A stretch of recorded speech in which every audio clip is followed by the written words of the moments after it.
And good evening, ladies and gentlemen. Welcome to this Game Zone match. Tonight we have Brooklyn versus Eli. Let's start by going off to our competitors. Brooklyn, how you feeling tonight? I'm feeling really good. The last time I faced Eli was actually in movie Battleground. He did the last question. I think this is a realm that I'm a little more comfortable in. Video games. Spent a lot more time playing video games as opposed to movies. But I do not take Eli lightly. I prep hard for all questions. So I got to make sure that I bring my best foot forward. That's awesome to hear. Eli, how are you feeling tonight? Well, I am feeling a little bit more relaxed than usual because I'm going up against someone that I respect, that I have been up against before, and though he beat me the last time, I really do respect him. He's a very nice guy, and he's the faction mate that I have, so I'm very much looking forward to this match. And I'm in a realm where I am occasionally good at this stuff, but it all depends on the categories, and the categories that are in this debate, I'm not 100% confident in, but hey, you gotta do the best with what you got, and I'm gonna try to do that. Oh, well, that's good to hear. Somebody I once heard said that a debate is 75% knowledge and 25% bullshit, so maybe you can lay on the 25% a little harder. I am your host and lead judge, Matt Graham. I'm going to introduce the other illustrious panel of judges. First off, we have Cody. Cody, how are you feeling about this match? I have no idea what the hell I'm doing here. I know nothing. So, Eli, Brooklyn, this is literally just going to be on debate alone because I have no bias because I don't know what the hell you're all talking about. Are you talking about Madden or any sports game? If not, I don't know what you're saying. But you misquoted me, Matt. Debate is 50% knowledge, 50% bullshit. So put the nice mix in there and anybody can win. But good luck to both of you. Yeah, but I figured, maybe with games you need to know a little bit more, but that's okay. Also joining us tonight is Troy. Troy, how are you feeling about this? I feel like I say it every time, but I'm kind of excited. I think we got some interesting questions here, so I'm looking forward to seeing some different arguments. And I got to say, one answer was actually my favorite answer that I would have picked, so I'm interested to hear how some people love things that I love. And some things I've never played before. Should be a good mix. Hey, all right. Yeah, trust me. I know how it feels. And Cody, I am taking a page out of your book. I wasn't even supposed to be here, just like Randall and Dante said. So let's get into the rules. We have 4 main questions of debate. We'll have a 90-second opening, a 5-minute freeform debate, and a 60-second closing.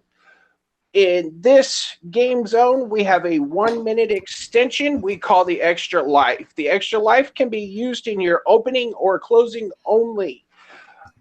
We also have the timeout rule, which we call the pause button. It is a 10-second runoff if the competitors keep talking over each other. If it takes me a few seconds to get you guys wrinkled in, well, that's off the clock too. So if we have a tie at the end of the 4 questions, we have a speed round. Competitors, are we ready? Are we ever? I'll take that. Eli, are you ready? Let's do it. All right, let's jump head first into the first question in the realm of RPG. What is the greatest score for a JRPG? We're going to start with Brooklyn. Brooklyn, 90 seconds on the clock when you're ready. So one of the greatest things about Japanese role-playing games is that they're very soap opera. There's a very dynamic approach that you have to take with them, and it's fitting to the very animated style that they come from the shows and whatnot. And I think the best game that exemplifies that is Final Fantasy X. It is a very dynamic. There are ups and downs. You get a sense of the environment of the atmosphere. You know when they're on an adventure. You know when they're going for these emotional, heartfelt moments, and you know when you're going up against bosses. I think it's that approach that makes Final Fantasy X the correct answer for this question. Woo, FF10, one of my favorites. Eli, 90 seconds. Let's hear it. Okay, so when you look at a JRPG, I think you very much need to look at the overall everything of the game. You got to look at the protagonist, you got to look at the antagonist, and you have to look at the story. And one of the things that you also have to worry about are the themes of each character. And one of the JRPGs that I think has a great theme for its characters is Final Fantasy VI's score. By itself, the score with that one video game alone has a great theme for its main antagonist, Kefka, which when you add into it the laugh that Kefka has to the theme, makes it a very enjoyable theme. But not only that, it is able to take classic scores from history, classic musical pieces from history, from Mozart and Beethoven and stuff like that, and you are able to incorporate it into this one score. And I think Final Fantasy VI is the better choice. Whoa! We got Final Fantasy X versus Final Fantasy VI. Gentlemen, 5 minutes on the clock when somebody starts talking. Yeah, let's go first in this one. I think very much that your choice is a very good choice. I very much do believe that Final Fantasy X is a good score. However, I don't think it has the same resonance as Final Fantasy VII does. Because Final Fantasy VII, you have to include with the score, not only do you have to hit the dramatic beats, you also have to hit the character themes. And Final Fantasy VI has better character themes than Final Fantasy X does. Especially, again, I mentioned this in the opening statement, when you look at Kefka's theme as well, because Kefka is a clown-based character, and it has the chaotic sense of what a clown is supposed to be. It has the ups, it has the downs. It has the nice little da-da-da-da, like that sort of stuff. So I believe that if you don't have strong character themes, then the score can't be complete. All right, so where I completely disagree with that is that, well, yes, your video game has better character themes. There's this general sort of theme that they try to carry out with the entire thing. It's a very minimalist approach. If you only ever hear three or four instruments throughout the entire time, and one of the things that it bugs me as well as any other music lover, it doesn't really express its opinion in different keys. It very much stays in the same key. Whereas Final Fantasy X, it has that differentness. You can tell when they're in a boss battle. Like I said in the opening statement, it has this complex thing where you would take the base structure of an instrument. So say you could have like your horns, you could have your strings, you could have your percussion, and then add upon top of that. Because when you think about Japanese role-playing games as a whole, it's a very team aspect thing. It's not like a solo adventure like the Western games. It's very much so a collaboration, and I think that the music from Final Fantasy X really acknowledges that collaboration, that team aspect, and it really exemplifies it through the music. But I think very much that it's like you mentioned, the only 3 instruments and only a few keys in my score. If you're able to take that score and only have all that and still be memorable, I think that's very instrumental in having the score to be better. And not only that, able to incorporate other scores and other musical pieces from history into this one game and still incorporate it and make it into one piece to make it fluid and make it work still. I think that very much shows that Final Fantasy VI is a great game. Again, yours is very much the big bombastic, the big sort of what you would see in, like, sort of when Inception came out and it started doing the horn, like the brrr, and everyone started repeating that. Sort of that's what Final Fantasy X does. It takes one thing and then it's very repetitious because another game started with that and then it just took from that and started to recycle that. And even like later on with the Square Enix games that were originally from Final Fantasy, they again started to reuse that. And when you would look at Kingdom Hearts and continuing Final Fantasy games, it would again reuse that thing. And Final Fantasy VI is able to be original by itself. But that's the one thing that's sort of the conflicting thing about your argument. You say that it's original, but yet it takes inspirations from Mozart and Bach. You think about Eastern culture, and you think about how original their stuff is, and how a lot of Eastern things Westerners take and they sort of modify as their own. So it's a very contradicting argument that you're trying to make.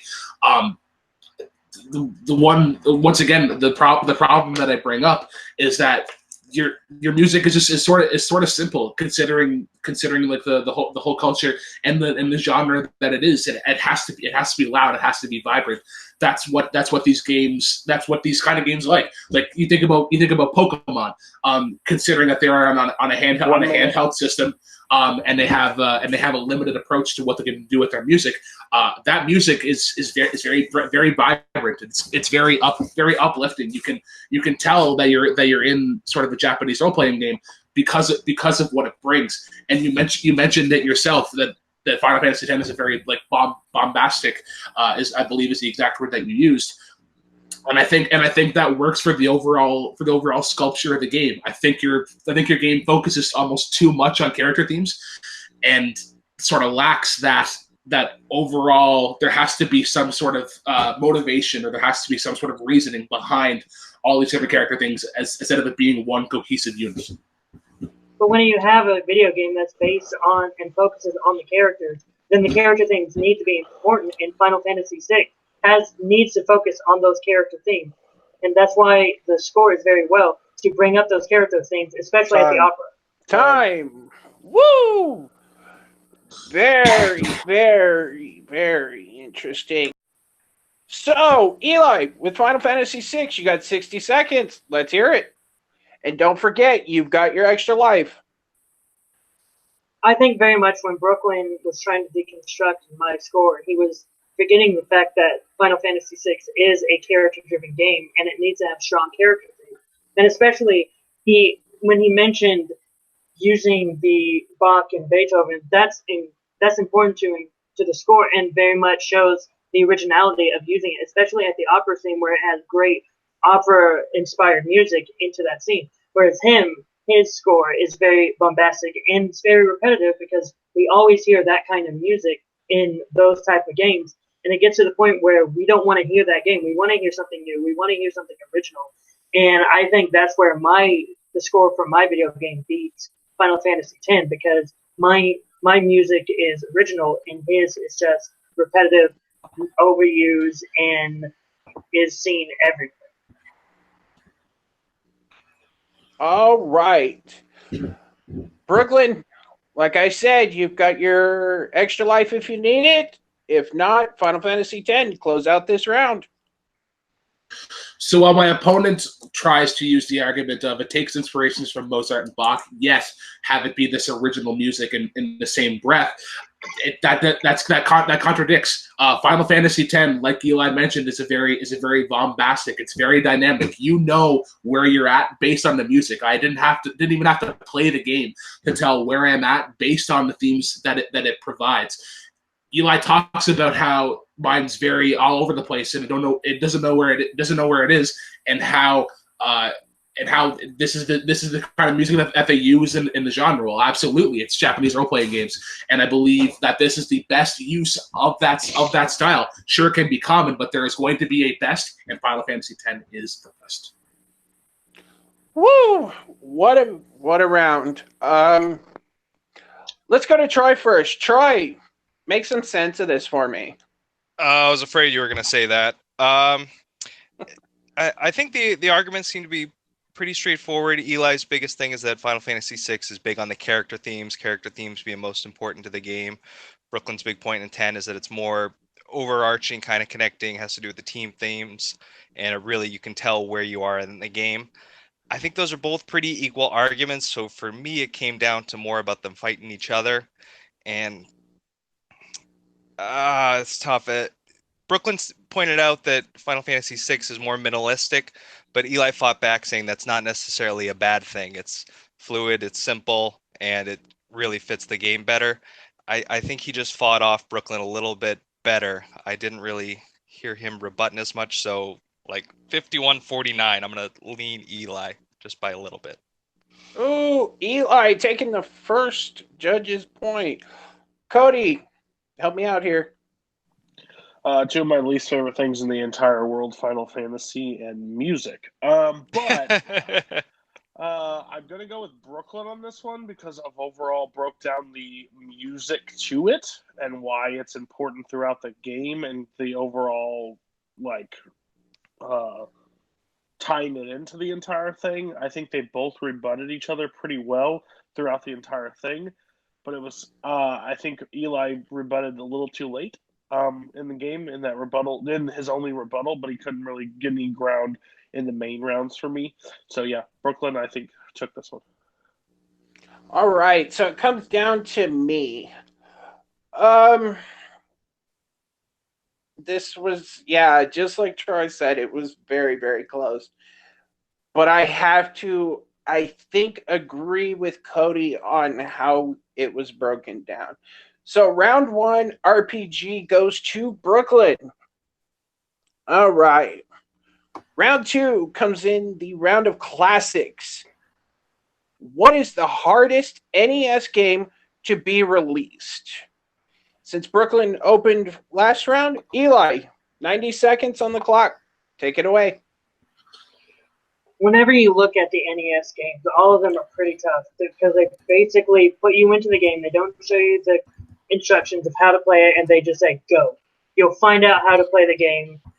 You'll find out how to play the game as you play it. However, there was one game that no matter how many times you played it, no matter how long you played it, it was always difficult. And that game is Battletoads. I have seen many people start playing the game, continue to play it, and because it was always a constant move, it was always in motion, and you always had to dodge out of the way, jump out of the way, and people would always mess up. And they would replay one level maybe 5 times or 10 times until they would ultimately say, no, I give up. I don't want to play this game anymore. And they would just walk away. And then, let's say, 10 years have passed, they'd go back to the game, they'd go back to the original level that they were stuck on, and they'd still not be able to do it. And they'd give it up again.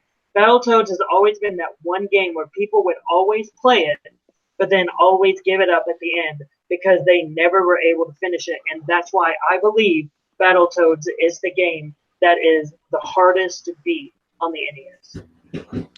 Ooh, Eli coming out with Battletoads. Brooklyn, hardest NES game.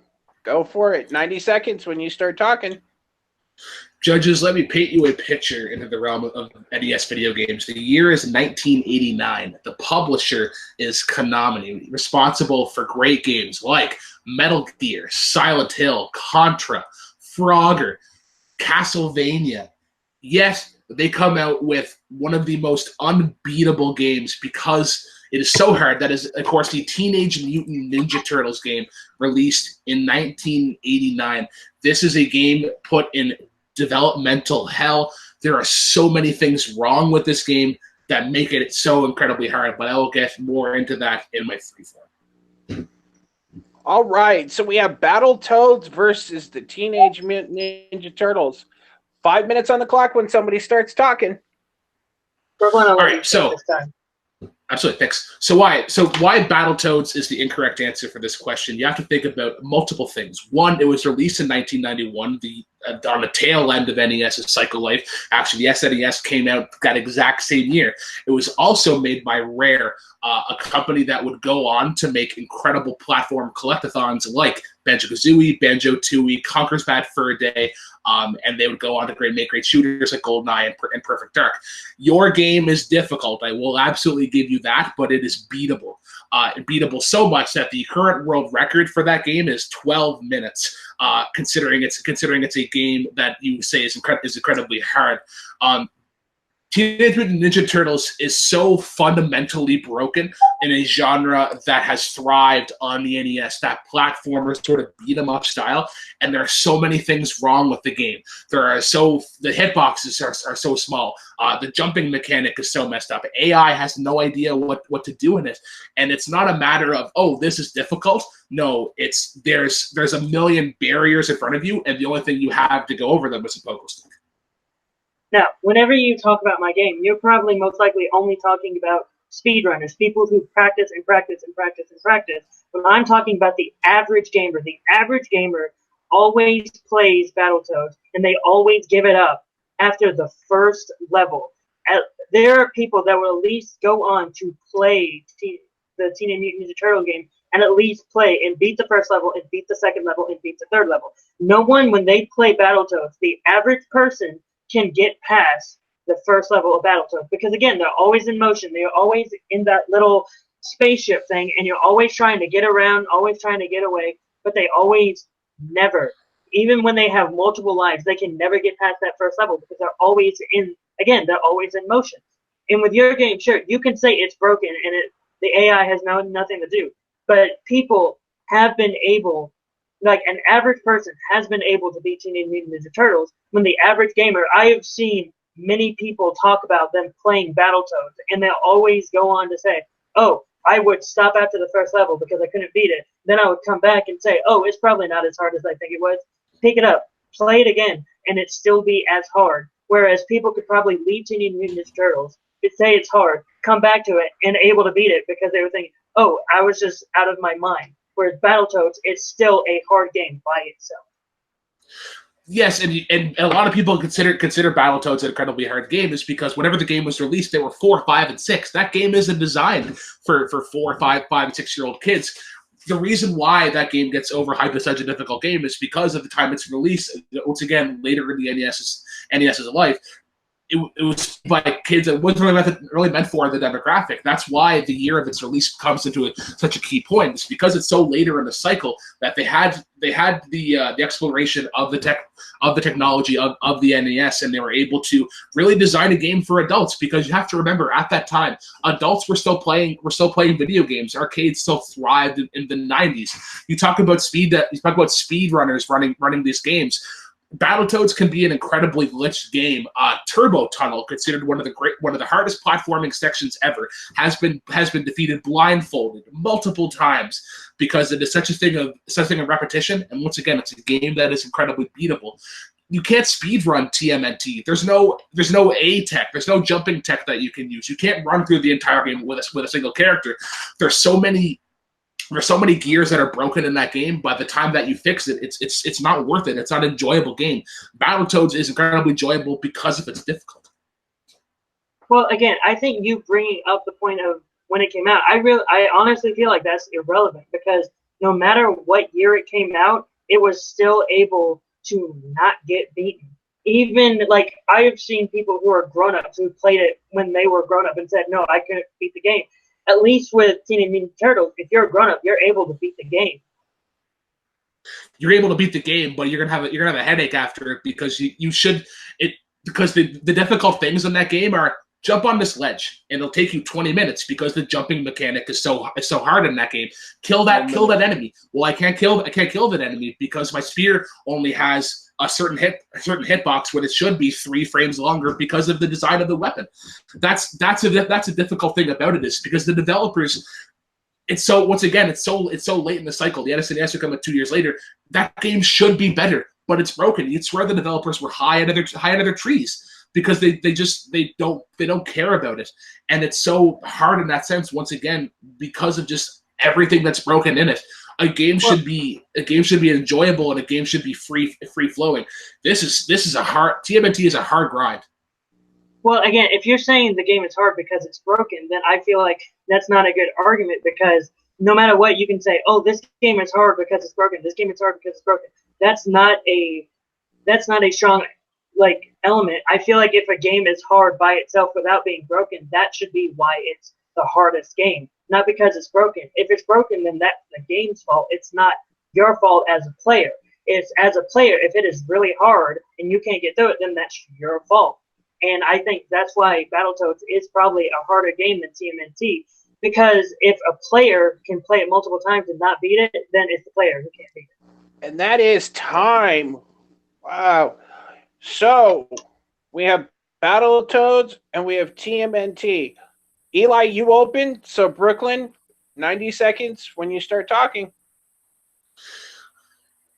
My opponent relies on a game that is one, first of all, beatable, and one designed for adults when predominantly kids played it, and it has that sort of almost nostalgia feel of difficulty because, oh, it's difficult then, so it is still difficult now.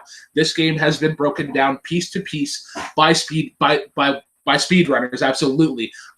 Hard levels in that game has been done blindfolded, whereas my game TMNT it's heavily relied upon in what's called RNG, so random number generators. There's so many things that have to go right for that game to work, and it just doesn't work. Once again, jumping mechanics are bad. The character selection is awful. You hardly even get good characters in the game, nonetheless. And once again, AI are useless in that game. You have to wait on so many things, and things that should be easy, like jumping on a barrier, are incredibly hard because the developers wanted to not give a fuck about this game.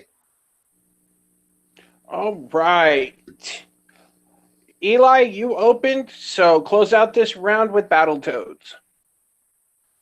Saying a game is hard just because it's broken, in my opinion, is a weak argument, because then you're not really blaming the players who have to play the game for it being hard. You're blaming the developers for not even trying on the game.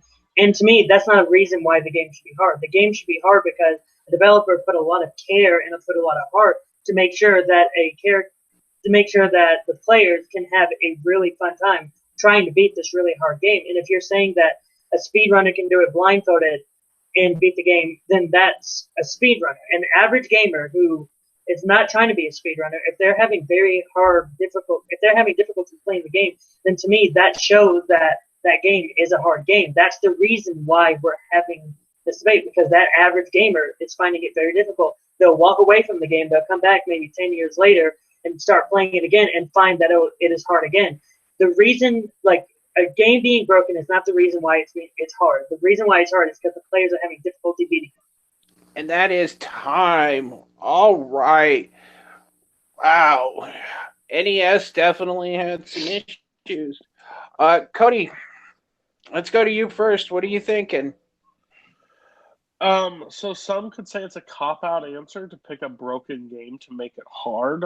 I think it's kind of brilliant, because it's not who says that it does not fair. So I didn't like the counterpoint that it's a broken as a cop-out answer. I mean, you still have to play it, and if it's messed up from the developers, I think that's a point against it. I think Brooklyn hit with a lot of facts. Again, I don't know much about this stuff, but hit it with a lot of facts that there's actually people that are, even if they're speedrunners, people can still get through the game. This one was just hard because it was not put out correctly, and I think Brooklyn attacked the actual point of the question. But that's just my viewpoint. There's 3 judges, so that's how I stand on it. All right. So the first judge's point for this round goes to Brooklyn. I'll go next. This is definitely even more close than the last 2, but I kind of like that Brooklyn brought up the fact that the game's broken. You have to adjust according to the way. And yeah, it might be a cop-out depending on who you're talking to, but if you're having trouble beating it because of the development of the game, whether it's good or bad, it's still having trouble beating it. So yeah, I agree. All right, so I guess this round does go to Brooklyn, but we're going to go to round 3. Maybe Eli can pull off something, and this would be match point. So let's find out. In the realm of shooter, what is the best level for multiplayer in the Halo series? Eli went first last round, so Brooklyn, you're up. 90 seconds when you start talking. Judges, let's go to a game that really cemented online matchmaking. That is the greatness of Halo 3. We're gonna go with Pit. One of the stereotypes, or one of the things that often goes with Halo, is that the maps are very linear lengthwise, and that the spawn points are very far, and it takes a long time to sort of get to the actual conflict. Pit takes the exact opposite approach. It is a very wide map. Spawn points are in the center, so you get to combat very quickly. Game modes like team deathmatch, free for all, King of the Hill, shoddy snipes, Juggernaut thrive on this sort of deal because it's such a close encounter sort of format. There are weapons that reward you for going off of the beaten path, and there's just a great flow to the map in general. All right, Eli, what's the best multiplayer level in Halo series? 90 seconds when you start talking. Judges, let's look back at the Halo franchise, because the Halo franchise is one of the best franchises in gaming, arguably. And when I look at the multiplayer maps, I go through many different iterations of the Halo game. However, I always stick to one that has always been interesting, and I'm talking about the map in Halo 2, the Ivory Tower map. And why do I go to the Ivory Tower? It's because that is one map that is very, in my opinion, I think the closed offness of the main area to the different tunnels, to the different hallways that you can go to, it makes it interesting for people, and also the different levels that you can go to in that one map. If you're a sniper, it's easy, it's fun to go look and see that big area where everyone has to go to and then snipe the person. And also with the hallways, it's fun to hide in sort of a little space and wait for the person to come to you. So I believe the Ivory Tower is the best map for multiplayer. All right, gentlemen. Best level for multiplayer. 5 minutes when somebody starts talking. Eli, let's go first. Brooklyn, you're talking about the pit that, as you said, is just a very big area. And sure, it is big, but I think it being big sort of devalues it a little bit, because, again, it is just a major open area. And I think the Ivory Tower has that open area, but also it has little caverns, it has hallways, and it has places to where you can hide, and it can be very fun. And also there are times when there's a little launch pad to where you can get launched up the elevator and go up to a different level, and you can just wait and wait and wait, sort of like camping if you think about it. And that's what makes it fun for some people, able to camp and able to attack your target from behind.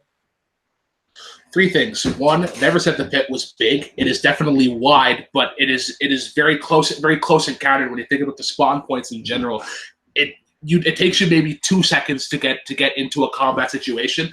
Second thing, Ivory Tower isn't even the greatest map in Halo 2. You have Ascension and Lockout, ones that would eventually get remade in Halo Guardians, Halo 4, Halo 5, because of how great they were.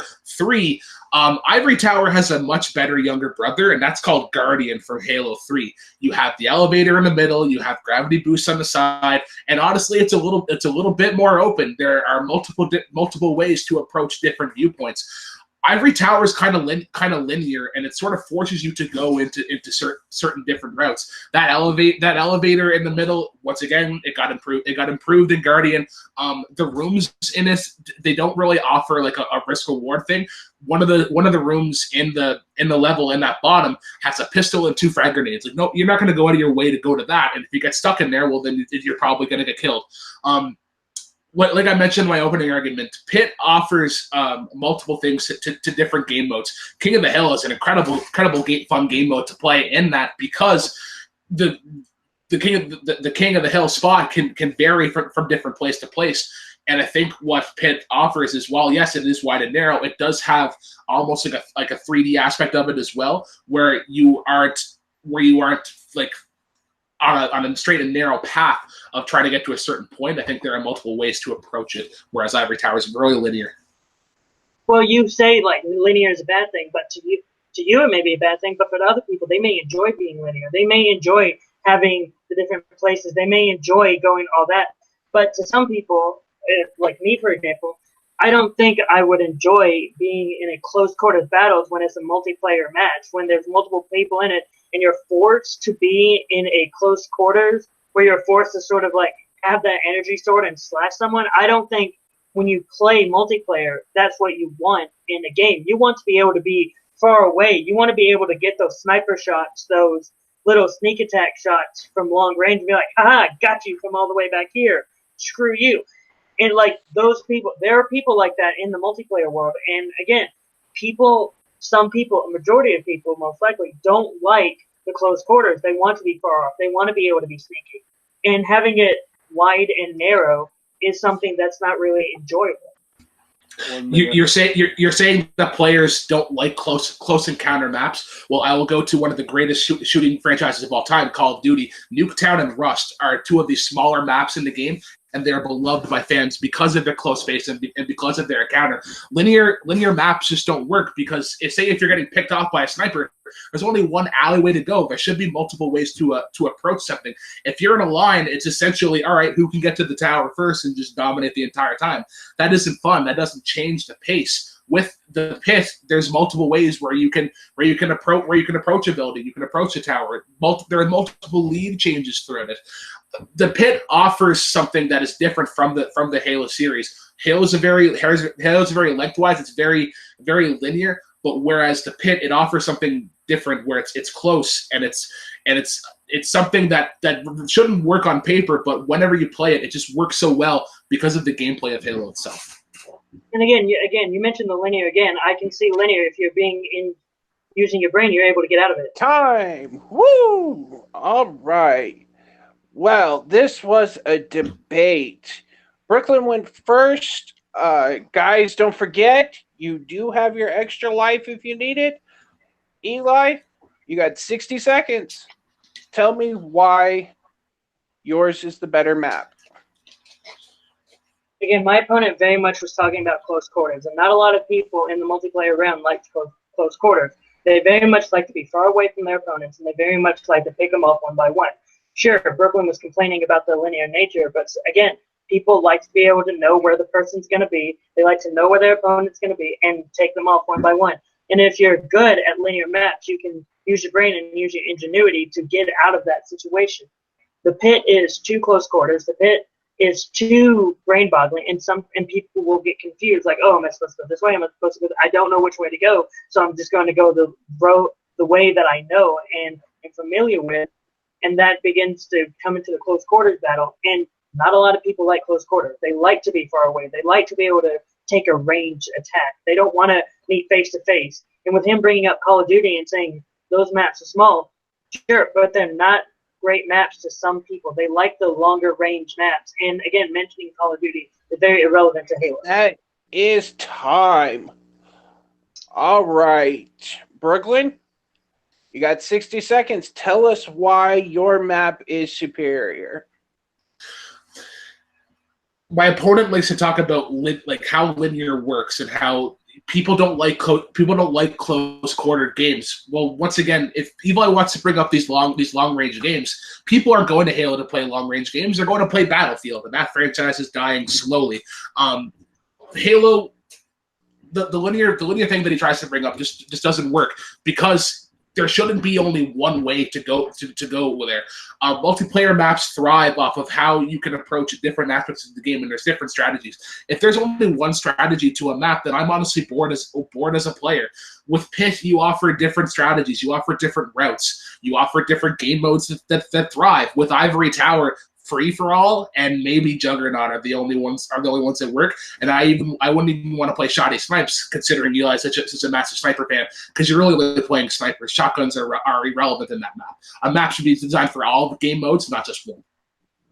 Time. Wow, right on the dot. All right. Since everybody else went first, I guess I will go first this round. I like the fact that Eli brought up the ability for sniper rifles and the ability to have that kind of linearness. If you get up high in the ivory tower first, you've got a better shot at winning. But Brooklyn countered that with, if it's you sitting in that nest, you take the shot, you basically win. As with his, he says that the closer the combat is, the more chances you have of getting the kill or being killed, and the respawns are closer. So I think Eli really didn't have that much of a comeback for that. So I'm going to go with Brooklyn for this round. Let's talk to Troy. Troy, fill me in. What are you thinking? I gotta say, as a big Halo fan, this was a huge pain to listen to. I think I disagree with just about everything everybody said on both sides of the argument. The pit is a huge map. It's not great for all game types. It sucks for just straight deathmatch or Slayer rather. It's not really close quarters fighting except when you get into like the hammer room there, which by the way is shit weapon placement. That level has got horrible flow. Jumping back to Ivory Tower, which by the way, beginning of the match, I said one of my favorite answers. That's my favorite level of all time, and I think Eli just did it no justice. It's not an open level. It's both arguments trying to argue it's linear. It's not linear at all. It has to do with the levels, which are great, but there's so many different options going up and down with lifts and everything. It's also, I think Eli said camping is fun and CQB is bad, which is the exact opposite of most game types, especially Halo. So for me, that was a huge pain to listen to as a Halo fan. It made me want to cry, but I did love the arguing. The arguing was great. Points and counterpoints were going back and forth. So this one really, I'm gonna put all my my previous knowledge aside and just bring it back to the arguments. I feel like Brooklyn was really on the offensive more there. He was making more points. I felt like Eli was back on his heels more, had as hard at times counter. He tried to parlay the linear argument, but I think Brooklyn really got the better of him. So I'm gonna go Brooklyn based on the arguments. And none of my previous Halo knowledge lore at all. Just strictly sticking to the arguments. I think Brooklyn got the better of Eli on that one. And your winner by knockout, Brooklyn. Let's go first to Eli. Eli, how you feeling? This was a tough match. You guys both fought admirably. I mean, I'll be honest, I'm fine that I lost. In complete honesty, I'm fine that I lost. I was very confident, like, oh, Brooklyn, we're probably exchange. You'll get one, I'll get one, you'll get one, I get one, if that happens. But the moment he got the second question right, I was like, all right, there's no way. There's no way. Because I've never played a Halo game at all, so I was just pulling an answer out of my butt whenever I chose that map. So in all honesty, like, I was not confident in any of my choices. So whenever I was going up against Brooklyn, I was like, all right, it's just going to be who argued better. And he was able to pull out the arguments to me. And so congrats to Brooklyn. You know what, Eli? Just like Cody said at the beginning of this, it's 50% bullshit. You definitely knew your points, and there is nothing, I promise, to hold your head about. I hope to continue to see you in these, because sometimes the questions are there and other times they're not. All right, let's go over and talk to our knockout winner. Brooklyn, how are you feeling, bud? It feels good to finally get a win again in TMNG Entertainment. The last time that I played in this thing, I lost to Cody Newberry in the Movie Battleground Championship match. So it was good. What I love about Eli is Eli makes you listen during the free form. And I think Eli's great in that sense. The knockout numbers mean absolutely nothing. I thought it was I could understand if you guys gave him the point in question number one. That was the one that I was like, if I'm going to win this, I have to get that point. I was confident in question 2 and 3, and I knew 4 was like it's an uphill battle for me, so I had to go fight it. But props to Eli for playing it. It's in kind of a win-lose situation for us because the New British Empire wins, but the New British Empire also loses. But it just means that we have more time to study and collaborate going into the next round. I'm not sure who I'll be facing next, but I'm sure it'll be a great match nonetheless. Who are you looking forward to possibly competing in the next round? Just give me a name. Who are my opponents? Honestly, I'm not sure. That's a good question. That is a good question. I was thrown in the deep end. Like Dante says, I wasn't even supposed to be here today. But no, if there's somebody in this tournament you'd like to compete against, just out of curiosity, who would it be? I don't have the players on me at the moment, but I think in general, community wise, I would. Robert Parker would always be a good one. I know he likes games. Tim Bracala, Jim Green would also be a fun one. I think just generally anybody from Multiplex, just because of the chemistry we have of the collaboration. Actually, Subrath posted in the chat group that it's either Jay or Ruben. I want Jay Burns. Jay Burns has the magical ability to take mud and turn it into an emerald within a matter of minutes. So he's able to present incredible arguments. Eli has seen that. Cody has seen that. So I would love to take on Jay. I think that would be a really good one. There you go. Subrath coming in with the save.